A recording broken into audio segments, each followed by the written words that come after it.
میں مجاہد کا دیوانہ، میں مجاہد کا دیوانہ، میں مجاہد۔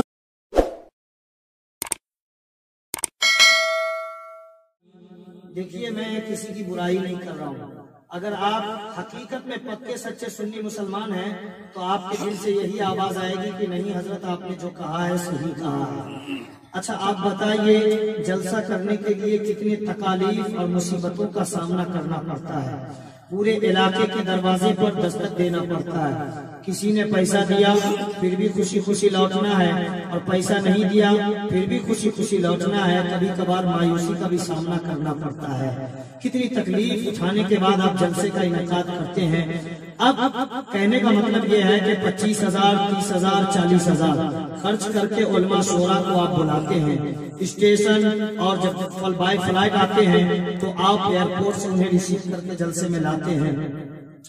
پورے گاؤں والے کو کھانا کھلا ختم ہونے کے بعد ہم نے 2 لاکھ روپے خرچ کیے، بات سچی ہوگی تو آپ ساتھ دیجئے گا، میں آپ کو کسی دوسرے گاؤں والا نہیں سمجھتا، اگر میں بہار کا رہنے والا ہوں تو میں آپ کو اڑیسہ والا نہیں سمجھ رہا ہوں، اس لیے کہ آپ تو ابھی اڑیسہ میں بیٹھے ہی نہیں ہیں میاں، آپ جس جگہ میں بیٹھے ہیں یہ تو جنت کی کیاریوں میں سے ایک کیاری ہے، یہ تو آپ جنت کی کھیتی میں بیٹھے ہیں، اور مومن کبھی کسی ذات اور راج صوبے اسٹیٹ کے نام پہ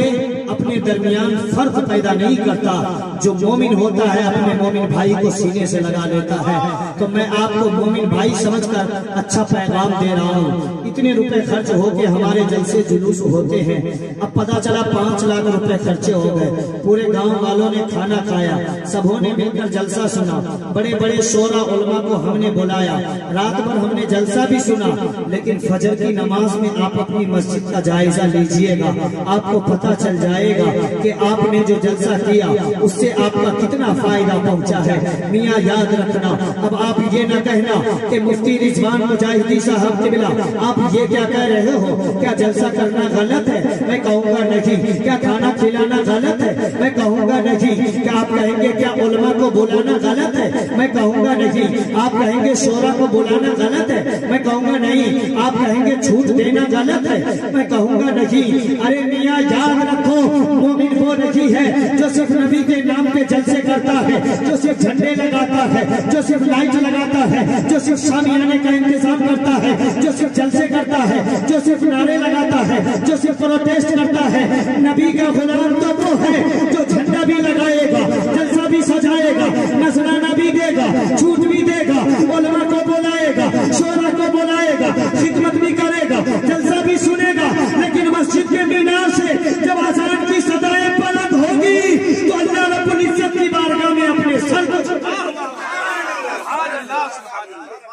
نبی کا غلام وہ ہوتا ہے، نبی کے غلامی کے لیے آپ کے سینے میں دل ہونا چاہیے۔ یقیناً میرے سنی مسلمان بھائیوں، جو لوگ چلے گئے ہیں آپ پرواہ مت کیجئے، آپ گھبرائیے مت، آپ حیران و پریشان مت ہوئیے۔ ہم وہ مجاہد ملت کے دربار سے پڑھ کر آئے ہیں، وہ مجاہد ملت نے ہمیں 8 سال اپنے دربار میں رکھ کر کھلایا پلایا اور محبتوں کا جام پلایا ہے کہ اگر ہمارے سامنے 2 لوگ بھی بیٹھے ہوں گے پھر بھی میں تقریر کر کے جاؤں گا، پھر بھی میں سمجھا کے جاؤں گا، لیکن وہی بات جو مولانا شمیل اختر صاحب قبلہ نے، شاعر اسلام جناب شمیل اختر مجاہدی صاحب نے آپ کو بتایا کہ قرب و جوار کے لوگوں کی خبر لیجئے، وہ آپ کا اچھی طرح سے خیال رکھیں گے، باہر سے بھی لوگوں کو بلانا چاہیے، میں منع نہیں کرتا، لیکن جو قرب و جوار میں ہیں، مان لیجئے ابھی کورونا کا دور چل رہا ہے، لاک ڈاؤن آیا، شاٹ ڈاؤن گیا، اچھا آپ یہ سمجھتے ہیں کہ لاک ڈاؤن چلا گیا، آپ آزاد ہیں۔ ایک بڑا اچھا فارمولا دے رہا ہوں صاحب، شاید یہ میں نے کسی سے آج تک سنا نہیں ہے، میں نے اسے خود سے اس کو پروڈکٹ کیا، تیار کیا ہے۔ مسلمانوں کا یہ خیال ہے کہ کورونا آیا، لاک ڈاؤن شاٹ ڈاؤن ہوا چلا گیا، یاد رکھنا جب لاک ڈاؤن ہوا تھا تو اس کے کچھ گائیڈ لائنز تھے